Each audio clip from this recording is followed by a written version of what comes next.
Welcome to the Art Lady channel. Today we're going to be learning about Emily Bronte and one of my favorite quotes or poems by her, part of a poem by her. And we're going to learn about leaf rubbings. And when I do leaf rubbings, I use these plates with the kids. I also use real leaves, and my real leaves last about a day or two. But I found that these are a little bit easier. So for my demonstration today, I'm going to show you on the leaf plates. And what we're going to do is we're going to do a rubbing, and then we're going to combine it with this beautiful quote of Emily Bronte. And listen to this beautiful quote. I have some kindergartners here with me today. Every leaf speaks bliss to me, fluttering from the autumn tree. And so we can think about this. I love it. Speaks bliss, which is great joy. Bliss means great joy. And so for her, looking at the leaves, and as they flutter, like butterflies fluttering, falling down, the leaves falling down from the tree. So she loved looking at the leaves. I can remember when I was a kid in New Hampshire, the leaves, as they change color, they turn beautiful colors. And so she enjoyed all of this beauty of nature.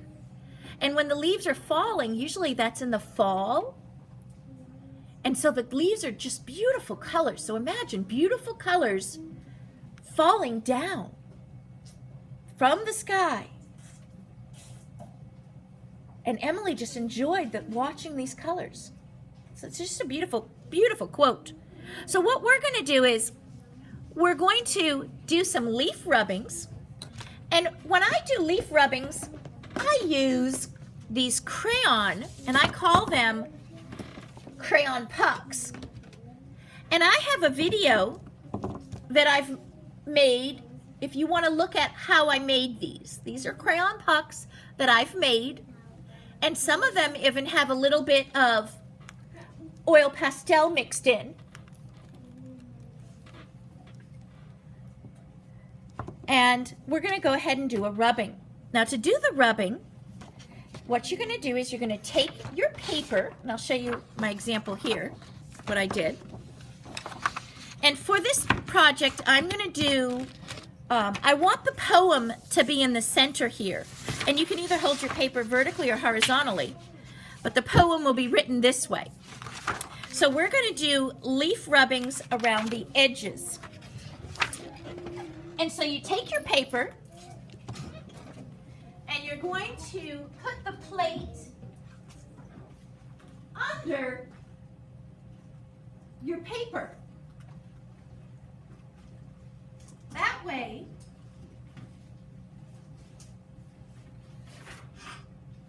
you don't rub on top of the leaf. So our plate will go under the paper. And then you take your, I call this the puck, crayon puck, because it reminds me of a hockey puck. And you hold it with your hand, and you can and make sure that you're holding down with your other hand the plate, and you push hard and rub.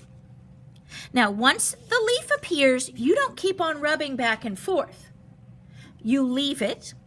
Once it's good, go to the next area and slowly work your way over. You can feel, now you don't want to move the plate or your paper. You can feel where the plate is. Rub. And it's a slow process to be careful. And feel where the leaf is, and wherever the leaf ends, you stop. You do not want to take your paper, and let me show you. I'll show you on this colored paper here.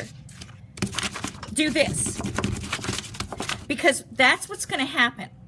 So it's not a fast and vigorous. It's slow and careful so that you don't over rub, because you don't want all this all over here.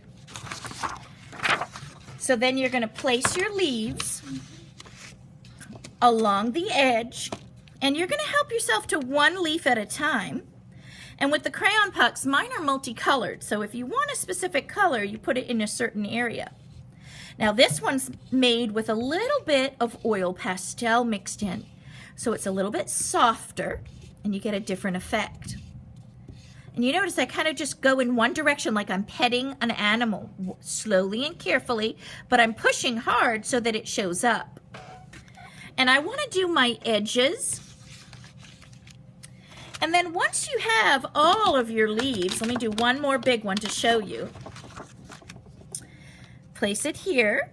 I'm going to use this color. This is the pure oil pastel one.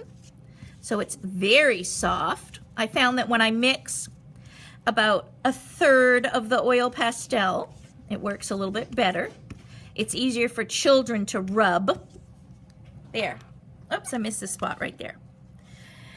So once you have all your leaves done, here's the example of it all done on the edges. You can have options of just hand coloring them in with crayons. You can color them in lightly with some pastel. You can just leave it like this. See how I did on my, I chose to keep unity with the leaves and do one color value, and then I wrote the poem with a black calligraphy pen. You can do black markers, whatever you want to do with the poem. But if you want to fill it in with some paint, what works really beautiful, makes a nice resist, is taking some watercolor paints and using very light washes. You can do a wash of color and it will resist. The oil pastels or the crayons will resist the paint and pop off. So I'll show you on a red one here. You paint over and fill in with color. And that way all of the little veins and textures of the leaf show up nicely.